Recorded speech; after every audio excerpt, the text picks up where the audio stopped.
Dá-lhe. Olá, bem-vindos a mais um podcast de Conversas na Adega. Hoje tenho um convidado muito especial, provavelmente um arrodense do mundo. Chama-se Ricardo Dionísio. Olá Ricardo, tudo bem? Olá, boa noite. É um prazer, obrigado pelo convite. Nada, É eu é que tenho que agradecer. É sempre um gosto poder participar neste tipo de eventos e sempre disponível. Ainda bem, obrigado por tudo. O Ricardo, como alguns de vocês devem saber e outros vão ficar a saber, é treinador de futebol, mais propriamente preparador físico, já trabalhou no Benfica e já tem uma carreira a nível internacional, já passou por alguns países. De onde é que vem o teu gosto e a tua especialidade em futebol, visto quando tu tiraste o curso de Educação Física? Eu vi que tinhas imenso jeito para dar ginástica às crianças e ainda tiveste aqui algum tempo na Arruda que trabalhaste com crianças e foste trabalhando. E depois como é que vem o gosto pelo futebol e a especialização em futebol?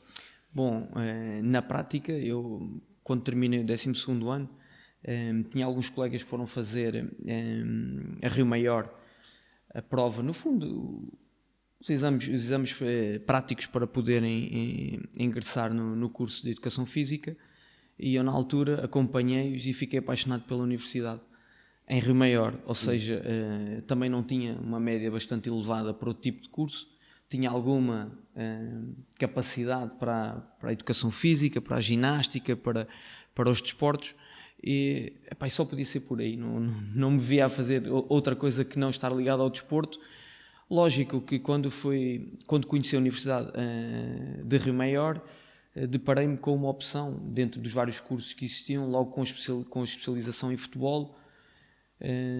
Tinha algum receio do que é que eu iria fazer no futuro com esse tipo de curso. Sim, porque o futebol é completamente instável, certo? Sem dúvida, sem dúvida. O futebol depende do sucesso que tu tens, única e exclusivamente. E eu tampouco naquela altura sabia o que é que o futebol me poderia dar ou não. Uma certeza eu tinha, ser professor de Educação Física, eu via muitos professores de Educação Física também no desemprego, procurei me informar sobre essa situação e optei pela especialização em futebol, só especialização em futebol, e pensei que poderia fazer um dia do meu futuro treinador de futebol ou algo relacionado com o futebol, porque dentro da nossa especialização existem várias áreas onde podemos intervir, não sendo só ou apenas treinadores de futebol. Sim. E depois vais parar ao Benfica, certo? Como estagiário. Certo. Nessa altura já tinha alguma... Pronto, ganhei um concurso numa candidatura que fiz para fazer um pré-estágio no Benfica, eu e alguns colegas meus, e pronto, e desenrolou-se tudo muito rápido, ou seja, um pré-estágio no Benfica, ao mesmo tempo já com algumas atividades também na Santa Casa Misericórdia e nos AECs, para ocupar o tempo e também para ganhar algum dinheiro. Sim. Na altura era importante para sustentar todas as despesas e os gastos que tinha na altura. Mas pronto, a partir daí, com a entrada no Benfica, efetivamente se abriram outras portas e começou uma carreira que até hoje não parou mais. Sim, vai-me continuando. Saíste do Benfica e tiveste um ano no Real Massamá. Certo, foi um ciclo, já são alguns anos, ou seja, foi um ciclo largo. Após 5 anos no Benfica, com diferentes escalões, tenho uma aventura no Real Sport Clube, dos sub-17, com meninos com 17 anos, já adolescentes. Bem? Sim, correu bastante bem. Foi no fundo uma transição de um contexto Benfica, que era um contexto elite, onde Sim. tudo era fácil. E foi primeiro as coisas são mais difíceis. Claramente, ou seja, numa zona complicada de Lisboa, ou seja, com alguma criminalidade associada, criminalidade infantil, onde alguns jovens, inclusivamente, tinham cadastro. Foi uma experiência social também muito importante para mim, porque eu vivi situações num ano no Real que em 5 anos Benfica nem sequer sonhava que elas podiam ocorrer. Entretanto, começas a tua carreira internacional a seguir ao Real, certo? Certo. Foi o primeiro projeto no estrangeiro, ou seja, com o Michel João Alves tinha conhecido também no Benfica. No Benfica e tinhas sido preparador físico dele, certo? Exatamente. Ou seja, ele vai para a Suíça, para o Servette, para a segunda liga, e abordou-me se eu estaria interessado em acompanhá-lo. E tu lá foste? Foi o primeiro projeto, ou seja, é aquele projeto, aquele passo que tu dás, sem saber para onde vais, mas ao mesmo tempo queres ir. É aquilo que tu queres. Exatamente. Recordo-me de falar com um colega meu de Rio Maior, mais velho, eu e os meus amigos e os meus conselheiros, e então ele dizer-me que tens alguma coisa que faz, que te diz ou que te faz, ou que te impeça de atacares esse projeto? Eu não. Então o que estás à espera? Vai e ponto. Depois lá Como estás é que logo. correram as coisas lá no Servette, na Suíça? Foi giro, foi um projeto giro, começou mal, começou com algumas dificuldades, especialmente de adaptação quer do mista, quer nossa. Sim. Mas Um clima diferente, uma língua diferente, certo? Complicadíssimo, eu não sabia nada de francês. Eu recordo-me de ao fim de 2 dias ter que estar a liderar um grupo em francês e a estratégia era simples, era pôr os brasileiros à frente, falarem em brasileiro, exemplificar e os suíços por trás, siga. O que importa é desenrascar e chegar aos nossos objetivos, logicamente. Mas correu bem porque rapidamente também fui aprendendo, eu pedia mesmo a eles, aos jogadores, para me ensinar, até porque eu era novo, eles eram novos, quase que uma ligação de amizade entre Sim. eles, de proximidade, e eles colaboravam muito. Eu só dizia, não asneiras, mas falava muito mal francês, eu recordo-me, eles corrigiam-me o tempo inteiro, eu passava o tempo a escrever, ia para casa, muitas vezes preparava algum vocabulário à noite, porque sabia que podia utilizar essas palavras no dia seguinte, então eram estratégias que nós vamos criando para nos adaptar, não há como. Depois da Suíça? Pós-Suíça nós subimos divisão nesse ano, ou seja, foi a primeira experiência no estrangeiro e com sucesso foi fantástico. Eu estava desgastado, ou seja, estava sozinho, senti necessidade tive ali algumas dúvidas, queria continuar, entretanto também a renovação de contrato não me agradou. Senti que não estavam a valorizar especialmente o meu trabalho e disse, pronto, ao Mister, que naquelas condições não ficava, que voltava a Portugal.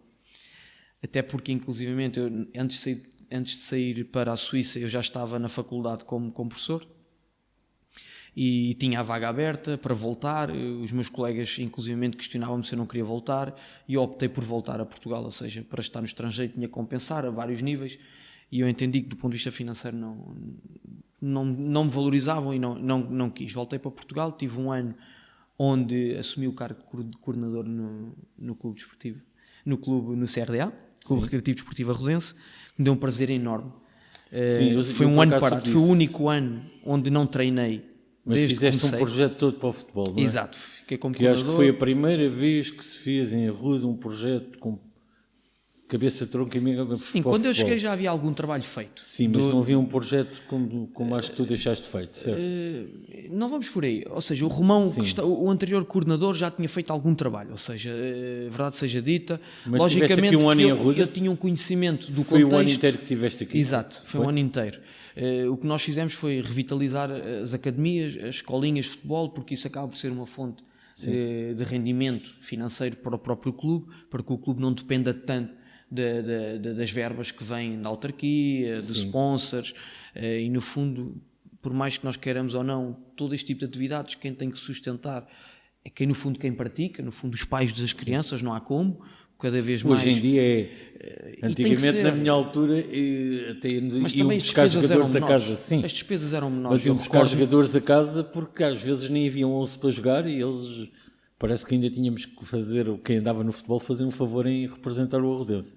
Claro. Hoje em dia é o mais que normal que toda a gente, também é assim, hoje em dia há mais especialidade das pessoas que estão, mesmo aqui no Arruda, há treinadores muito mais competentes e que... Mais formação. E é normal que para formar jogadores eles têm que os pais entrar com algum dinheiro para os filhos serem formados. Como entram na dança, na música, não é exatamente, era aí que eu queria chegar. Ou seja, muitas vezes fomos caracterizando o futebol, ou seja, a modalidade de futebol como uma modalidade do povo, onde durante muito tempo ela era gratuita. Ou seja, os clubes tinham que se orientar no sentido de poderem angariar algum vencimento para poder pagar aos treinadores. E o que é facto é que se formos a ver, falamos que cada equipa tem entre 10, 12 meninos, independentemente das idades, até 20, são 20 banhos por dia, fora várias equipas, 20 banhos por dia, são 20 lanches ao fim de semana, são viagens, são inscrições, são seguros. Se uma dança, se uma natação, falando de todas as outras modalidades, uma música, qualquer tipo de atividade se comporta com um valor para, não fazer sentido o futebol não ter. Claro. Ainda para mais quando a despesa é maior, acaba por ser maior. Nesse sentido, creio que fizemos um trabalho muito bom e verdade seja dita, a direção na altura, com o presidente, os pais, um grupo de pais fantásticos, que nos apoiaram, e nós conseguimos criar ali um núcleo, acima de tudo, angariar muitos miúdos. E quanto mais miúdos temos numa modalidade, acaba por ser sempre mais fácil angariar também dinheiro, e depois, se o dinheiro for bem investido em material, em infraestruturas, em instrumentos de treino e de trabalho, os pais acabam por entender e acabam por participar. Depois de acabar o projeto do Arrodense... Pós-projeto Arrodense, o próprio Servete e o próprio Mr. João Alves voltaram a chamar, ou seja, sentiram a necessidade de eu voltar a trabalhar com eles, já nas condições que eu entendia que eram aceitáveis para voltar. E estavam na Primeira Liga? Na Primeira Liga, exatamente. Sim. E eu voltei à Suíça, ou seja, de novo para o mesmo clube, e efetivamente esse segundo ano abriu portas para continuar mais tarde e para voltar mais tarde. Conheci algumas pessoas importantes, presidentes, empresários, outros colegas, que acabaram depois, mais tarde, por me convidar. Ao sair do Servete, através de um colega meu de trabalho e professor, o Mr. José Peseiro já estava nos Emirados, tinham acabado de chegar aos Emirados Árabes Unidos e tinham ficado sem um elemento da equipa técnica, no qual me convidaram para poder trabalhar com eles. O convite, inclusivamente, foi numa tentativa de, se eu não tivesse muito tempo, poder trabalhar a partir de Portugal, até porque o salário também não era assim tão grande quanto isso, e eu disse logo a eles que não, para fazer parte, tinha que ser presencial e tinha que estar com eles, e inclusivamente queria aprender. Era muito novo, mesmo já tendo começado a ter idade. Na prática, queria aprender com os melhores, tendo a possibilidade de estar com o Mr. José, para mim era um prazer enorme, e foi então uma caminhada com ele até há pouco tempo, até ao Sporting, exatamente. Passámos por Emirados, depois onde fizemos um primeiro ano extraordinário, chegámos em 8º lugar, terminámos em 2º. Como é que é viver nos Emirados? É complicado? Não, de todo. É um país muito organizado, é um país muito, muito, muito seguro. Eu estou a dizer de regras não há regras a seguir. Vamos cá ver. Dizem que quando vamos para os países normalmente do Médio Oriente, convém sabermos as regras do país, porque há coisas que aqui são extremamente assim como normais, as regras no Equador. Ou seja, quando sais do teu país tens que saber, ou com regras, um país com mais regras que a Suíça não há. Ou seja, nós temos que perceber, a partir do momento em que saímos da nossa casa, que existe um conjunto de regras do ponto de vista social, do ponto de vista de enquadramento, que nós temos que respeitar. E isso impera o bom senso e educação. Mesmo que tu infrinjas alguma regra, o saber pedir desculpa no momento resolve tudo. Ou seja, as pessoas também percebem quando infringes uma regra com intenção ou sem intenção. Sim. Ponto. E rapidamente nos inteiramos das regras, de como viver nos Emirados. É um país que proporciona tudo. É muito fácil. Dos Emirados foram para o Egito, certo? Certo. No Egito correu bem também? Muito mais complicado, ou seja, um país mais caótico. Sim. Eu não me recordo na altura, eu não quero cometer erro, mas entre 30 a 35 milhões de pessoas só na cidade do Cairo. Ou seja, nós não podíamos conduzir, tínhamos de ter um chofer privado, porque a confusão no tráfico era brutal e não havia como nós podermos conduzir nas ruas do Cairo. Confusão para tudo, confusão para tirar uma fotografia, confusão para comer no restaurante.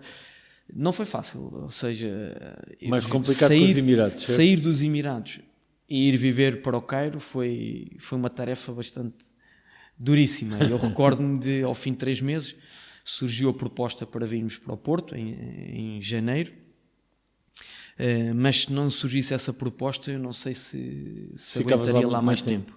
É um país onde, por qualquer coisa, se cria uma discussão...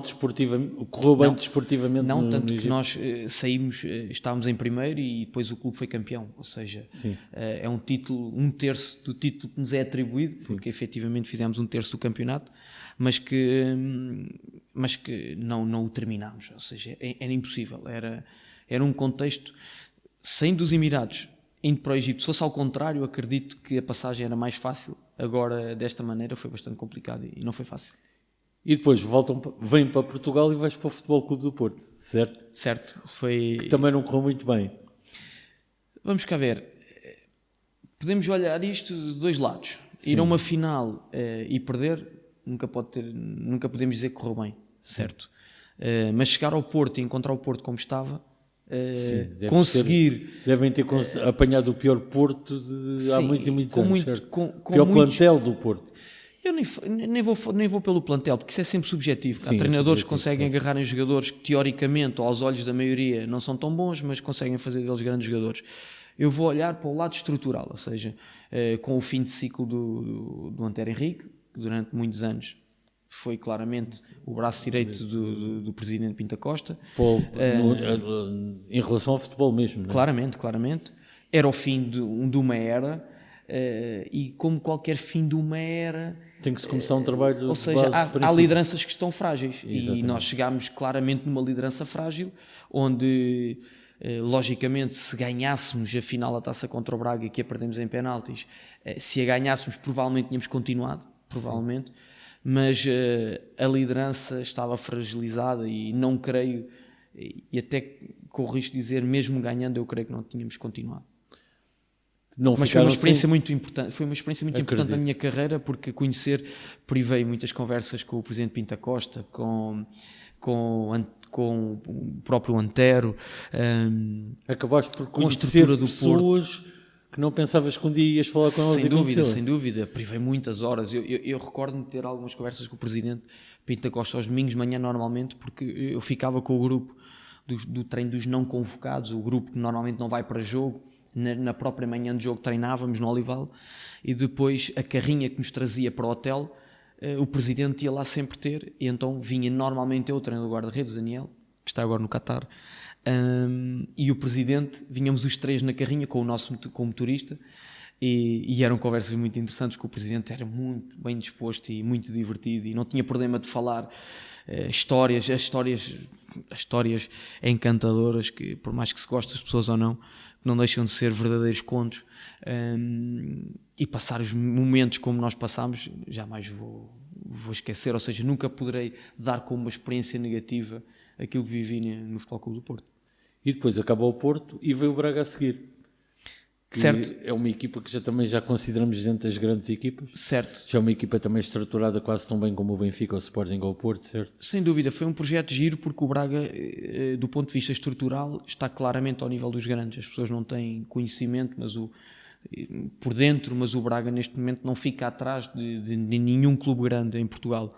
Logicamente, depois acaba por não ter o mesmo poder financeiro para poder contratar jogadores provavelmente com outra dimensão. O que é facto é que, do ponto de vista de infraestruturas, do ponto de vista de organização, do ponto de vista de recursos humanos, o Braga é um clube que eu poderia chamar grande em Portugal, face à dimensão dos grandes. Logicamente que depois falta-lhes títulos, falta-lhes história, falta-lhe ganhar para poder sustentar essa posição. Foi muito giro também, mais uma vez, poder partilhar momentos com o presidente Salvador, e histórias e aventuras do futebol. Foi uma experiência muito, muito, muito interessante. Logicamente que, do ponto de vista desportivo, não correu bem. Nós chegámos a estar em primeiro lugar com o Benfica, mas alguns resultados, especialmente na taça, o não apostarmos e não darmos tudo na taça, e a derrota com o Covilhã, que nos eliminou na altura da Taça de Portugal, para preparar e para fazer descansar os jogadores que vinham jogar a Alvalade na altura, 2 dias depois, precipitou a saída do Mister. E logicamente sempre com uma questão de respeito por quem lidera o nosso processo. Sempre que o treinador sai, eu optei sempre por sair também com o líder. E depois a seguir técnica. Dá-se a grande revolução no Sporting, e vocês... Não, nesse período foi um período que eu tinha acabado de ser papá, ou seja, tinha a Carminho um mês, nem tanto, e nós, do ponto de vista de datas e de timings, nós em janeiro terminámos o contrato com o Al Ahly no Egito. Sim. Vivemos os primeiros 6 meses no Porto. Sim. Os segundos 6 meses do ano em Braga, e o Mister acabava de assinar para o Al Sharjah nos Emirados de novo. Sim. Um bom contrato, com muito dinheiro, mas viver num mesmo ano, viver em 4 cidades distintas. Eu refleti com a Maria, eu estava bastante cansado. E optaste por ficar cá? E optei optei por ficar, inclusivamente falei com o Mister, havia algumas coisas com as quais eu também não concordava, fiz valer o meu ponto de vista, eu entendi e achava que estava no momento de descansarmos, de refletirmos, de refletirmos enquanto equipa técnica, enquanto elementos, porque havia algumas coisas que não estavam a funcionar, mas logicamente dei a minha opinião enquanto elemento equipa técnica, ele era o responsável máximo e logicamente é ele que manda. Ele foi e tu ficaste? Ele foi com o seu staff e eu optei por ficar. Mas depois voltas a estar com o Mr. Peseiro no Sporting. Sim. A cumprir o sonho do Sousa Sintra, que dizia que o Sporting poderia ser campeão com o Mr. Peseiro. Vamos cá ver. Eu, entretanto, eles arrancam para os Emirados e eu, passado 6 meses, voltei à Suíça para um projeto com uns amigos amigos do coração que deixei na Suíça e ainda hoje são pessoas com quem eu tenho um amor e um carinho muito especial. Convidaram-me para ir para um projeto mais tranquilo. Eu precisava de voltar. Não é que eu não tivesse vontade e gosto no futebol ou que o tivesse perdido todo, mas estava cansado. Foram muitas viagens, foram muitas saídas, longe de famílias, longe dos meus queridos, e eu optei por, não, agora tenho que voltar a ter prazer no futebol, tenho que voltar a ganhar aquilo que eu entendia que tinha perdido, pelo stress da competição, pela pressão, por tudo isso, e o projeto de Nyon. Tive um ano na Suíça, projeto que me voltou a encantar. A Suíça é um país que me deu muito e eu também acredito que dentro da minha competência e da minha experiência também consegui dar muito às pessoas com quem trabalharam comigo. E o que é facto é que foi um projeto muito giro, ao ponto do presidente do clube querer. Eu fui para ajudar um colega meu e venho embora da Suíça mesmo por isso, porque o presidente queria que eu substituísse esse mesmo colega e eu disse-lhe que nunca faria isso então o Sporting colega. É depois desse projeto? Exato, estava até curioso que estava no quintal da minha sogra a tirar a erva de férias, a arrancar a erva. Estávamos numa festa em família e o meu telefone tocava e dizia a mãe da Maria: Ricardinho, mas está aqui o telefone, não para de tocar. E eu, longe de pensar que seria o Mister, né? Fui ao telefone, ele deu-me logo uma dura. Só continuas igual, um ano depois. Não falava com ele há um ano. Continuas igual, ligue-te e nunca atendes a porcaria do telefone. E atendeu-me, fez-me o convite. E eu, inclusivamente, já tinha passado Benfica na formação, Porto, Braga. É impossível não dizer que sim ao Sporting. Claro. Mais a mais é assim, do teu pai sei que é o clube do coração, então eu não sei. Eu também? Foi logicamente, as pessoas sabem, desde pequenino, que era Sporting louco, também influências do meu pai, logicamente. Hoje confesso que não tenho. Mas és um profissional de futebol. Isto é uma pergunta que me fazem muitas vezes e as pessoas dizem: mas quando dá o Sporting, não, como dá o Sporting. Igual aos outros. Não. Hoje, para mim, o Sporting é muito igual aos outros, ou seja, tenho um carinho especial por todos os outros, porque deixei amigos em todo o lado. No Sporting, como nós sabemos, também não correu muito bem ao Mister e depois acabaram por vocês também estar pouco tempo no Sporting e vir embora, certo?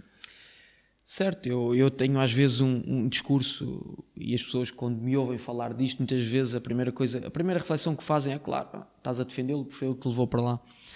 Eu acredito que se a maioria dos Sportingistas soubesse o que o José Peseiro fez pelo Sporting naquele momento, hoje estavam muito gratos ao José Peseiro em vez de muitas vezes o criticarem como o criticaram. E o Zé é uma pessoa bastante humilde em relação a isso, ou seja, é alguém que nunca puxa, ou seja, é alguém que nunca fala na imprensa, nunca expõe o que faz, é alguém que a esse nível se defende sempre muito e eu creio que bem, porque eu também defendo essa postura, mas eu recordo-me de muitas pessoas dentro do Sporting, os tais amores ao Sporting, os tais que defendem a camisola do Sporting até à morte, quererem jogadores e endividar o futuro do clube, e o Zé Peseiro dizer não vem, porque isto não é para endividarmos o futuro do clube, isto é para pensarmos no presente, porque nem sequer presidente nós temos, ou seja, o Sporting estava numa gestão temporária. Sim. Não fazia sentido estarmos a contratar jogadores no sentido 3, 4, 5, 10, 20 milhões, o que fosse. Sim. Para pensar que alguém teria que pagar, porque inclusive o Sporting não podia pagar no momento, as contas estavam congeladas, ou seja, o que nós poderíamos ir buscar eram jogadores emprestados, e o que é facto é que o Zé Peseiro conseguiu fazer com que os Brunos Fernandes, os Base Dost, todos esses jogadores que tinham rescindido, à exceção do Acunha, que foi o único que não rescindiu e que depois até houve uma história curiosa com ele, o próprio Bataglia, que eram jogadores que tinham valor no mercado, foi o Zé Peseiro que andou a bater à porta deles para eles voltarem para o clube. Mas hoje, acabou o Sporting, e depois de acabar o Sporting? Terminou o Sporting e eu entendi que devia voltar à Suíça de novo, ou seja, o presidente no ano anterior já tinha mandado embora, entre aspas, o meu colega do clube, e o curioso é que esse meu colega vai para uma equipa de Primeira Liga e o presidente liga-me e diz-me: Ricardo, eu gostava muito que você viesse para cá como treinador, o Oscar já não está, já foi para um projeto de Primeira Liga, já não há aqui forma de ferirmos suscetibilidades de ninguém, gostava muito que você viesse para cá. E eu falei com o Mr. José Peseiro, meti-lhe as cartas em cima da mesa, fui muito claro com ele, perguntei se ele tinha algum projeto, se arrancávamos já para algum lado ou não. Ele disse que precisava descansar, que ia agora fazer umas férias, que ia parar, e eu disse: olha, Mister, eu arranco para lá e se surgir alguma coisa, ligue-me e nós vemos, porque era um clube de terceira divisão, ou seja, um clube nem profissional era semi-profissional, e as coisas correram muito bem, ou seja, em 6 meses nós conseguimos transformar uma equipa de meninos numa equipa que teoricamente estava a lutar pelo título, e depois surge a possibilidade de ir para a Primeira Liga com o FC Sion, assim, numa transferência assim surpresa, e também para mim confesso que foi uma surpresa na qual não podia dizer que não. E optámos por atacar esse projeto, e depois cai a pandemia, ou seja, a pandemia mandou tudo abaixo, entre aspas, porque eu tinha contrato apenas para aquele ano e depois não chegámos a renovar contrato, ou seja, uns desentendimentos também do ponto de vista financeiro. Sim. E seguimos cada um a sua parte, ou seja, optei por sair. Já o Renato estava em negociações para ir para este projeto do Equador, e o Renato tem uma história de amizade de há muitos anos. Eu conheci o Renato no meu primeiro ano como treinador no Benfica, ou seja, ele também entrou como adjunto do Mr. Bruno Lage no Benfica. Desde sempre tivemos uma relação muito próxima um com o outro, inclusivamente já fizemos vários estágios em Barcelona, Guardiola, em conjunto, algumas viagens aos Estados Unidos, campings de verão no Canadá, sempre juntos, e tínhamos este gosto, esta vontade de trabalharmos juntos. Logicamente surgiu o convite da parte dele, podia ter surgido o convite da minha parte, e o que é facto é que foi uma aposta a ganho, ou seja, as pessoas questionavam: mas vais ser treinador, vais voltar a dar um passo atrás ou não? Eu tinha a convicção que queria trabalhar com ele, queria ajudá-lo, isto era um compromisso quase que eu tinha pessoal, e o que é facto é que, logicamente que hoje é fácil depois de ganhar, é sempre tudo mais fácil, mas o que é facto é que um clube pela primeira vez a campeão, tudo é fácil falar depois, não é? Certo, mas eu estaria aqui a falar da mesma maneira se não fôssemos campeões. Mas é assim, eu até sei que falámos antes e foi giro, porque tu disseste, eu digo: olha, gostava de fazer um podcast contigo, e tu disseste: vou para o Equador, estou a ir agora, não sei se volto em dezembro, se volto daqui a um mês. E graças a Deus voltaste em dezembro e as coisas correram bem, não foi? Claro. Foi uma experiência muito gira, foi uma experiência que, do ponto de vista social, nos faz crescer, nos faz pensar muito, porque não é fácil viver no Equador, não para nós é muito fácil. Cá a família e tudo, não é? Certo. Mais deixar cá a família. E estás longe também da foi família. o primeiro projeto onde tive mais tempo longe da família. Pois é, porque o Equador não é logo ali a seguir, não é? Sim, estamos a falar de 12 horas de viagem, com escala, e nem sempre há voos, ou seja, estamos longe de tudo e de todos, mas por outro lado as pessoas receberam-nos muito bem, ou seja, com muita humildade. Nós sentimos em casa, para além de vivermos numa zona muito tranquila, estávamos muito bem situados, mas por outro lado as pessoas demonstravam-nos a cada dia que passa que nós nos sentíamos em casa, ou seja, conforto. E não é fácil por vezes, porque, por exemplo, esse conforto eu não senti nos Emirados, esse conforto eu não senti, embora vivêssemos muito melhor, mas não o sentia. As pessoas, toda a gente me diz que na América do Sul é igual. Eu no Equador eu senti as pessoas próximas, as pessoas afáveis, as pessoas com tão pouco, como é que se consegue ser tão feliz? E eu cruzei-me com um colega que está na Suíça agora, aqui ontem, e ele está na Suíça, está muito feliz, ele está radiante, está contente, e eu de todo querer querer tirar essa felicidade a ele, mas eu disse-lhe, e nós comentávamos, e eu dizia-lhe é que as pessoas na Suíça ganham para pagar contas. As pessoas na Suíça vivem para o dinheiro, ou seja, as pessoas não são felizes. Com tanto que têm, não são nem um décimo felizes do que aquelas crianças que andam ali a pedir $1 para comer. No Equador. E dançam e bailam e o bom dia está sempre na boca deles, o sorriso, com frio, com chuva, é um povo muito, muito, muito, muito... Eu senti um povo feliz. O que quer dizer que vais voltar para o Equador? Eu tenho contrato. Eu tenho mais um ano de contrato, vamos ver o que no futuro nos dirá. Existem algumas propostas. Só uma coisa que eu tenho curiosidade que tu me digas. Em Portugal, qual era o clube que tu gostavas de voltar a treinar? A seleção. Gostava muito de treinar a seleção de Portugal. É algo que me apaixonava, ou seja, representar o meu país.